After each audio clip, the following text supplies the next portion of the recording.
کسی کامل اللہ والے کے دامن سے وابستہ ہونا چاہیے تاکہ تمہارا ایمان سلامت رہے۔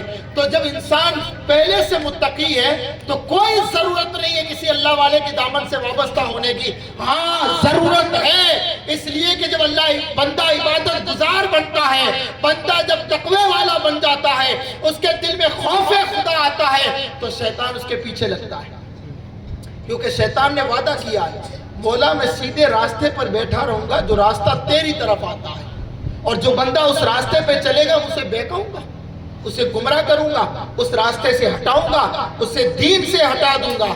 تو اللہ رب العزت نے فرمایا جب تم تقوی والے بن گئے ہو، تمہارے دل میں میرا خوف آ گیا ہے، تم متقی بن گئے ہو، تب اس تقوی کو بچانا بھی ضروری ہے، اس متقی پرہیزگاری کو بچانا بھی ضروری ہے۔ تو تمہارا ایمان بھی بچانا ضروری ہے۔ تو اب ایمان اور تقوی کی سلامتی کے لیے، اس کی حفاظت کے لیے میرے نیک بندوں کے دامن سے وابستہ ہو جاؤ تاکہ تمہارا ایمان بھی سلامت رہے، تمہارا تقوی بھی سلامت رہے۔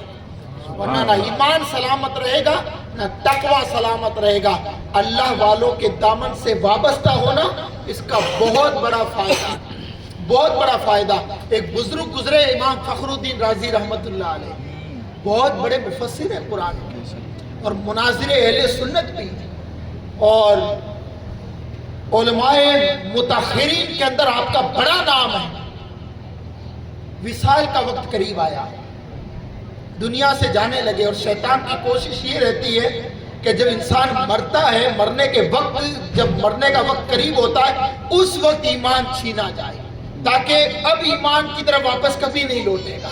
اور حضور فرماتے شیطان رات تمہاری ناک کی ڈنڈی پہ بیٹھ کر کے گزارتا ہے، اسی وقت اگر تمہیں موت آنی ہے اسی وقت تمہیں گمراہ کرے گا۔ اس لیے اس سے بچنے کے لیے اللہ والوں کے دامن سے وابستہ ہونا۔ تو امام فخر الدین رازی رحمت اللہ علیہ کے جیسے ہی وصال کا وقت قریب آیا، شیطان نے آ کر کے کہا اللہ کتنے ہیں؟ آپ نے فرمایا قل هو اللہ احد، اللہ ایک ہے۔ کس نے کہا ایک ہے؟ کیونکہ وہ بھی تو مردود فرشتوں کا استاد رہ چکا تھا نا، رد کر دی دلیل، نہیں ہے اللہ ایک۔ آپ نے پھر ایک دلیل دی، لو کان فیہما آلہۃ الا اللہ لفسدتا، اگر روئے زمین پر کوئی دوسرا خدا ہوتا تو زمین آسمان کا نظام خراب ہو جاتا۔ اللہ ایک ہے، کئی دلیلیں دی، حتیٰ کہ ایک روایت کے مطابق 360 دلائل پیش کیے، اس مردود نے سب رد کر دیا۔ خدا ایک ہے ہی نہیں۔ اب ایک تو موت کا وقت قریب، موت اور زندگی کے کشمکش میں، اور پھر یہ شیطان کا حملہ، دور دراز پر ان کے پیر و مرشد حضرت نجم الدین کبریٰ وضو فرما رہے تھے، وضو کرتے کرتے پیر نے نگاہ ولایت اٹھائی، دیکھا میرا مرید مصیبت میں۔ جہاں عالم کا علم جواب دیتا ہے وہیں سے ولی کی ولایت شروع ہوا کرتی ہے، وہیں سے ولی کی ولایت کام کرتی ہے۔ آپ نے پانی کو اچھالا اور فرمایا او فخر الدین رازی کیوں نہیں اس مردود سے کہہ دیتا ہے میں بغیر دلیل کے میرے رب کو ایک مانتا ہوں۔ علماء اہل سنت نعرہ تکبیر، سبحان اللہ۔ اتنے بڑے عالم کو بھی پیر کی ضرورت پڑی ہے۔ اگر پیر کوئی چیز نہیں ہوتی تو سرکار غوث اعظم جیسا پیر کسی پیر کے قدموں میں کیوں جاتا؟ غریب نواز جیسی ذات عثمان ہارونی کی جوتیاں کبھی سیدھی نہیں۔ پیر بنانا بڑا فائدہ کا کام ہے۔ سرکار غوث اعظم رضی اللہ تعالیٰ عنہ کی بارگاہ میں ایک چور آیا، کہا حضور آپ کا مرید بننا ہے۔ آپ نے فرمایا بن جاؤ، تو کہ نہیں حضور میری ایک شرط مانو تو مرید بنوں گا۔ آپ نے فرمایا بول بھائی، تو کہا حضور دو کام کروں گا وہ کبھی نہیں چھوڑوں گا، کرتا ہوں کرتا رہوں گا، مرید بنانا تو بناؤ نہ مت بناؤ۔ آپ نے فرمایا بول کیا؟ پیر بنانے کا کتنا بڑا فائدہ اس زمانے کے اندر، اور اس زمانے میں تو اور زیادہ ضروری ہے، ایمان اور عقیدے دونوں کی حفاظت ہو۔ آپ نے فرمایا کیا؟ تو کہا میں چور ہوں، چوری کبھی نہیں چھوڑوں گا، مرید بنانا تو بناؤ۔ اچھا، فرمایا دوسری شرط؟ کہ دوسری شرط یہ بے نمازی ہوں، نماز کبھی نہیں پڑھوں گا، مرید بنانا ہے تو بناؤ۔ پر اسے کیا پتا تھا کہ یہ غوث کے ہاتھ میں ہاتھ ہے۔ غوث پاک تو خود فرماتے ہیں میرا مرید اس وقت تک مرتا ہی نہیں ہے جب تک توبہ نہ کرنا. فرمایا میرا مرید اس وقت مرتا ہی نہیں ہے جب تک توبہ نہ کرنا. آپ نے فرمایا تیری دونوں شرطیں قبول نہیں کروں گا کیونکہ شریعت کے خلاف ہے, پر میری ایک شرط مان لے. کہا کیا؟ تو کہ حضور آپ کی تو 1000 مان لوں گا. تو کہا کہ ایک شرط 1000 نہیں. کہ کیا؟ تو کہ اذان کبھی مت چھوڑنا, اذان کا وقت ہو اذان دینی ہے. اس نے کہا بالکل پابندی کے ساتھ, زور کا وقت ہوتے ہی 1:40 ہے تو 41 ہونے ہی نہیں دوں گا. نو ٹینشن حضرت آپ, بالکل وقت پر اذان ہوگی, پرفیکٹ. کمیٹی والے کو کہنے کا موقع ہی بھی نہیں مل سکتا. سمجھ گئے آپ؟ گھر چلا گیا, فجر کی اذان دی وقت پر, انتظار میں ہے ظہر کب ہو. ظہر کی اذان دی, پھر انتظار میں عصر کب ہو, پھر انتظار میں مغرب, پھر انتظار میں عشاء, پھر انتظار میں فجر کا وقت کب ہو. چلتا رہا. 2 دن گزر گئے. بیوی نے کہا مردود کہیں ڈاکہ ڈالنے بھی جائے گا یا صرف اذان نہیں دیتا رہے گا؟ جا کہیں سے چوری کر کے لا, گھر میں آٹا بھی ختم ہو رہا ہے. اس نے کہا نہیں, میرے پیر سے وعدہ کیا ہے.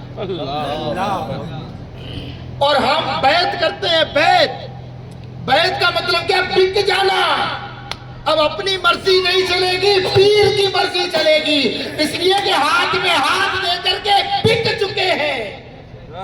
اس لیے تو مولا حسین نے بیعت نہیں کی, اس لیے کہ بکے نہیں. لوگ ہاتھ بچانے کے لیے سر دے دیتے ہیں, میرے امام نے لوگ سر بچانے کے لیے ہاتھ دے دیتے ہیں, میرے امام نے ہاتھ بچانے کے لیے سر دے دیا.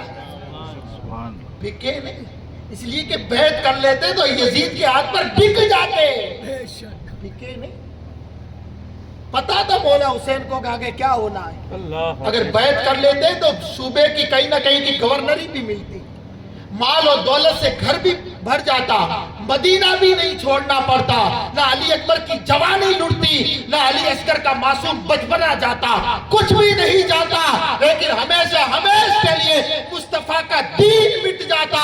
اس لیے میرے حسین نے اکبر کی جوانی بھی دی, علی اصغر کا بچپنا بھی دیا, عباس علم بردار کے بازو بھی دیے, سب کچھ دیا, آخر میں اپنا سر بھی دیا. قیامت کی صبح تک نانا کے دین کو زندہ کر دیا. سبحان اللہ, سبحان اللہ. اللہ حکم. تو اذانوں کی اذان دے رہا ہے. 2 دن گزر گئے. بیوی نے کہا کہیں جا چوری کر کے ڈاکہ ڈال ورنہ بچے بھوک مریں گے. اذان نہیں دیتا رہے گا. نہیں, میرے پیر سے وعدہ کیا. 2-4 دن اور گزرے تو بالکل آٹے کا ڈبہ لا کر کے سامنے رکھ دیا. مردود اس میں ہے ہی کچھ نہیں ہے, بچوں کو کیا کھلاؤں, کہیں جا ورنہ بچوں کو لے کر کے مائی کے چلی جاؤں گی. دھمکی خطرناک تھی وہ منسٹر کی. اچھے کرتے ہیں حضرت اس سے. ابھی آپ سے بھی پوچھا جائے گا 1 بج گئے کہاں تھے اتنی دیر.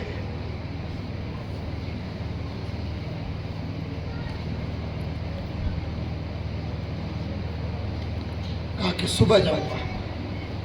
پھر اس نے دیکھا یار ظہر اثر کے بیچ میں تو کوئی وقت ہی نہیں ہے, مغرب عشاء کے بیچ میں کوئی وقت نہیں ہے, عصر مغرب کے بیچ میں کوئی وقت نہیں ہے, فجر اور ظہر کے بیچ میں لمبا وقفہ ہے. اس میں کوئی کوٹھی تلاش کر کے آتا ہوں ڈھنگ کی, اور عشاء اور فجر کے بیچ میں لمبا وقفہ ہے, اس میں چوری کر کے آؤں گا. یہ وقت طے کیا, فجر کی اذان دی, چلا گیا. دیکھا اوہو یہ گھر اچھا ہے, اس میں کچھ نہ کچھ مل سکتا ہے. ڈھونڈ کے آ گیا گھر. عشاء کی اذان دے کے جب سب سو گئے چلا گیا ڈاکہ ڈالنے. دیوار کھودی, ایک روم میں پہنچا, ہیرے جواہرات بے انتہا جمع کرتے رات گزر گئی. کٹڑی بنا کے جیسے ہی باہر نکلا گھر کے صحن میں ہی آیا تھا, دیکھا اوہو فجر کا وقت ہو گیا. میرے پیر سے وعدہ ہے اذان وقت پہ دوں گا. گٹھڑی اسی گھر کے صحن میں پھینکی, اللہ اکبر اللہ اکبر, اذان شروع ہو گئی. گھر والے بھی اٹھ گئے, پڑوسی بھی اٹھ گئے. یار آج تو بڑا کمال ہو گیا, پیاسوں کے پاس خود کنواں. ہمیشہ تو نماز پڑھنے کے لیے اتنا دور جانا پڑتا مسجد میں, آج تو امام صاحب خود گھر پہ. جیسے ہی نماز اذان ہوئی مکمل 10-12 لوگ آ گئے. ماشاءاللہ حضرت آپ سنت ادا کریں پھر ہم تکبیر پڑھیں گے آپ جماعت کرائیں. اس نے کہا مردود ہو, ایک چور کو حضرت کہہ رہے ہو, شرم نہیں آتی؟ نہیں حضور آپ کی تو عاجزی انکساری ہے, آپ تو اللہ کے ولی ہے. یہ میں کوئی مقولہ نہیں سنا رہا ہوں آپ کو. لوگوں نے کہا کیا یہ سنیے گا حضور آپ نے تو اپنی ولایت پر چوری کا پردہ ڈال رکھا ہے, ورنہ آپ تو اللہ کے ولی ہیں. تو کہ نہیں میں چور ہوں چور. تو کہ نہیں حضور یہ آپ کی عاجزی ہے, انکساری ہے, آپ کا بڑکپن ہے, آپ تو اللہ کے ولی, آپ کی پیشانی سے ہم ولایت ٹپکتی ہوئی دیکھ رہے ہیں. تو ہم نہیں مان رہے ہو, نہیں مان رہے, چلو میں سنت ادا کرتا ہوں پھر آپ تکبیر پڑھنا, میں نماز پڑھاتا ہوں. اس نے نماز پڑھائی گھر کے صحن میں, نماز ہو گئی. ایک کو ہاتھ پکڑ کے کہا دیکھ مردود یہ میں تیرے گھر سے چوری کی ہے, یہ دیکھ رہا ہیرے جواہرات یہ تیرے گھر سے اٹھائے. تب اس کو یقین ہوا واقعی میں یہ میرے گھر کا مال ہے. اور جیسے اس نے نماز پڑھی اور سرکار غوث پاک کی خانقاہ کی طرف چہرہ کر کے کہا میرے پیر مان گیا تجھے.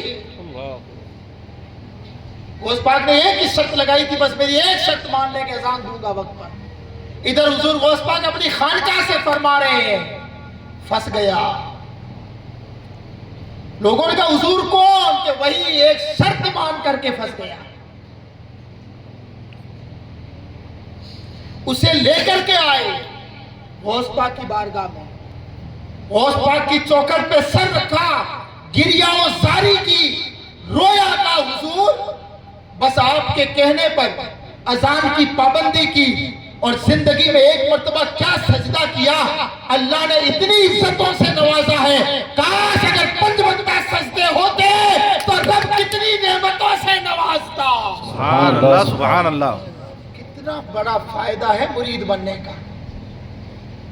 لوگوں کامل پیر کے دامن سے وابستہ رہے تاکہ تمہارا تقوی بھی محفوظ رہے, تمہارا ایمان بھی محفوظ رہے, تمہارا عقیدہ بھی محفوظ رہے. اللہ والوں کے دامن سے وابستہ ہو جائے, اللہ والوں کے دامن سے وابستہ ہو. قرآن مقدس کی تلاوت کو عام کرو, اللہ والوں کی تلاوت کو عام کرو. سرکار غوث پاک رضی اللہ تعالیٰ عنہ کے ایک مرید تھے جن کا نام تھا شیخ بارکی. ان کا ایک ہی کام تھا غوث پاک کے مہمانوں کو پانی پلانا, اس کے علاوہ کوئی کام نہیں تھا ان کا, صرف پانی پلاتے تھے غوث پاک کے مہمانوں کو. یہ ڈیوٹی انہوں نے 13 سال تک سنبھالی ہے. ایک دن دل میں خیال آیا یار کب تک غوث پاک کے مہمانوں کو پانی پلاتا رہوں گا. اب مکہ شریف چلا جاتا ہوں, زمزم پہ بیٹھ جاؤں گا, چاہے زمزم پر بیٹھ کر کے اللہ کے مہمانوں کی خدمت کروں گا, حاجیوں کی خدمت کروں گا, ان کو زمزم بھر بھر کے پلاؤں گا تو اللہ اور بڑا مجھے مقام دے گا. نکل گیا غوث پاک کو بغیر بتائے, نکل گیا غوث پاک کو بتایا نہیں کہ مجھے جانا ہے. کافی دور جنگل میں گیا کہ قطب سے ملاقات ہوئی. قطب اس کو کہتے ہیں اللہ رب العزت پورے علاقے کی ذمہ داری اسے سونپتا ہے. قطب کا یہ مقام ہوتا ہے. سرکار غوث اعظم رضی اللہ تعالیٰ عنہ کے مرید نکل پڑے, قطب سے ملاقات ہوئی تو کہا آپ کہاں جا رہے ہیں, تو کہا مکہ شریف. تو کہا مبارک ہو میں بھی وہیں چلتا ہوں. دونوں چلتے رہے. جب شام کا وقت ہوا, اب غوث پاک کے یہاں تو اچھا لنگر چلتا تھا, کھانے پینے کے عیش تھے. تو اس قطب صاحب سے کہا قطب صاحب مجھے تو بھوک لگی ہے, مجھے تو کھانا کھانا ہے. تو اچھا کھانا پھر ایک کام کریں آپ ہاتھ دھو کر کے آئے, میں دعا کرتا ہوں. جیسے ہی وہ ہاتھ دھونے گئے سرکار غوث پاک کے مرید شیخ بارکی, اور وہ جیسے ہی ہاتھ دھو کر کے آئے انہوں نے دعا کی, ایک دسترخوان آسمان سے آ گیا, بہترین کھانا کھا لیا انہوں نے. رات کو سو گئے, صبح چلتے رہے, پھر شام ہوئی, پھر بھوک لگ گئی, پھر وہ ہاتھ دھونے گئے, انہوں نے دعا کی, پھر دسترخوان آ گیا. اسی طرح مسلسل 3 راتیں وہ قطب انہیں دعا کے ذریعے کھانا کھلاتے رہے. جب چوتھی شب آئی تو کہا قطب صاحب آج پھر بھوک لگی ہے. تو کہا آج تو آپ کا نمبر ہے, 3 دن تو میں کھلاتا رہا نا, اب آپ دعا کریں. اس نے دل میں خیال کیا میں نے تو غوث پاک کے یہاں صرف پانی پلایا, میں نے تو نہ پڑھا نہ لکھا نہ کچھ آتا ہے, کچھ بھی نہیں. تو کہا مجھے تو دعا آتی نہیں ہے, مجھے تو کچھ بھی نہیں آتا ہے, آپ کو دعا کرنی ہے تو کرو, ورنہ مجھے تو بہت بھوک لگی ہے. تو کہا پھر ایسے ہی سو جائیں گے بھوکے, اور میں تو آج دعا نہیں کروں گا, آج تو آپ ہی کا نمبر ہے. انہوں نے کہا اللہ اب کیا کریں، اس نے تو اچھا پھنسا دیا، 3 دن بتایا گیا، اب تو شیر ہو گیا یہ تو بندہ، مرتے ڈوبتے انہوں نے کہا ٹھیک ہے ایک کام کرو آپ ہاتھ دھو کے آؤ میں دعا کرتا ہوں۔ اب سرکار غوث پاک کے مرید شیخ بارکی رحمت اللہ علیہ نے ہاتھ اٹھا دیے، وہ بزرگ گئے ہاتھ دھونے کے لیے، واپس آئے، جیسے ہی انہوں نے ہاتھ نیچے رکھے 2 دسترخوان آ گئے، روزانہ ایک ہی آتا تھا، شکن شیر ہو کر کے کھانا کھایا۔ تو اس کتب نے کہا شیخ بارکی نام نہیں لیا، بلکہ کہا یار تو کہتا تھا مجھے مانگنا ہی نہیں آتا ہے، میں کس طرح مانگوں، پڑھا لکھا ہی نہیں ہوں، مانگنے کا سلیقہ نہیں ہے، پر اللہ نے 2 دسترخوان کیسے دے دیے، کون سی تو نے دعا کی؟ تو کہا میں نے تو یہی کہا مولا جس کا وسیلہ لے کر کے یہ کتب روزانہ دعا کرتا تھا، اس کے وسیلے سے مجھے دسترخوان عطا کر۔ سبحان اللہ، نعرہ تکبیر، نعرہ رسالت، شان حضور غوث اعظم۔ پروردگار عالم نے مجھے 2 دسترخوان دے دیے، پر آپ کو تو بتائیں آپ کس کا وسیلہ لے کے دعا کرتے تھے؟ کہا میں تو کہتا تھا مولا وہ شیخ بارکی جو 13 سال سے غوث پاک کے مہمانوں کی خدمت کر رہا ہے، اس کے صدقے میں کھانا عطا فرما دے۔ اللہ مجھے کھانا دے دیتا تھا، شیخ بارکی وجن میں آ گئے، کپڑے پھاڑ دیے، کہا کہ وہ کتب جس کا وسیلہ لے کے تو دعا کرتا تھا وہ تیرے سامنے موجود ہے، تو جا مکے، میں تو چلتا ہوں واپس غوث کی بارگاہ میں۔ نعرہ تکبیر، نعرہ رسالت، علماء اہل سنت، ذکر اولیاء اکرام، سبحان یہ امام اللہ، اہل سبحان سنت اللہ۔ فرماتے ہیں کیا؟ امام اہل سنت فرماتے ہیں شکر کے جوش میں جو ہے وہ تجھے کیا جانے، خضر کے ہوش سے پوچھے مرتبہ تیرا۔ اللہ والوں کے دامن سے جڑے، اللہ والوں کے دامن سے وابستہ ہو۔ اللہ کریم اس پاک محفل کو اپنی بارگاہ میں قبول فرمائے، سلسلہ نقشبند اور تمام سلسلوں کے بزرگوں کا فیض اللہ کریم ہم پر جاری فرمائے۔ قبلہ حضور کرم فرما، غفران نقشبندی صاحب جملہ کی بے شمار عمر میں برکتوں کا نزول فرمائے۔ اللہ کریم آپ کو شفاء کاملہ عطا فرمائے، آپ کا سایہ عاطفت ہمارے سروں پر تا عمر قائم فرمائے۔ علماء کرام جتنے ہمارے تشریف لائے سب کی عمر میں اللہ کریم برکتوں کا نزول فرمائے، سب کے رزق کو اللہ پاک وسیع فرمائے، آپ سب کی حاضری اللہ کریم اپنی بارگاہ میں قبول فرمائے۔ السلام علیکم ورحمۃ اللہ وبرکاتہ۔